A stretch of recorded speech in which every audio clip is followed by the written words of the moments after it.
के पास जाएगा। अब मैं कहा करूं, मैं तो इतनी वृद्ध है गई, मैं तो वह पंक्ति में ना बैठ सकूं जहां लाला घूंघट उठा रहा है। लेकिन मनी मन खुश है रही है लाला की लीला देख करके, नेत्रन से आंसू निकल रहे हैं और बीच बीच में अपने आंसू पहुंच रही है, एक भी दांत नहीं है वाक्य।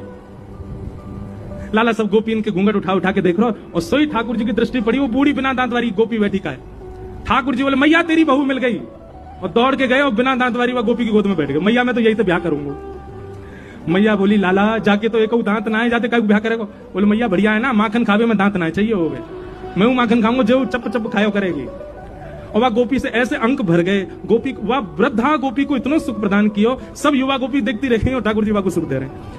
वास्तविकता क्या थी, यशोदा मैया अपनी गोद में लेके ठाकुर जी को बैठी, और तब से ही वो मैया यशोदा मैया को निहार रही है और कह रही है भाग्य की कही ना जाए यशोदा, तेरो कैसो भाग्य, लाला तेरी गोद में बैठे, लाला तेरी कही सुने, लाला तेरो दुग्ध पान करे, लाला को तू जैसो सजा दे वैसो सज जाए। ये सौभाग्य या जन्म में मुझको तो नहीं मिलेगा। वो मन में विचार कर रही, इतने में ठाकुर जी ने लीला कर दी, बोले मुझको बहू चाहिए। इतनी सुंदर सुंदर गोपी बैठी है, ऐसी सुंदर सुंदर, वो 100 वर्ष की मैया बाकी एक भी दांत नहीं, बाकी गोद में बैठ गए, जे मेरी बहू है।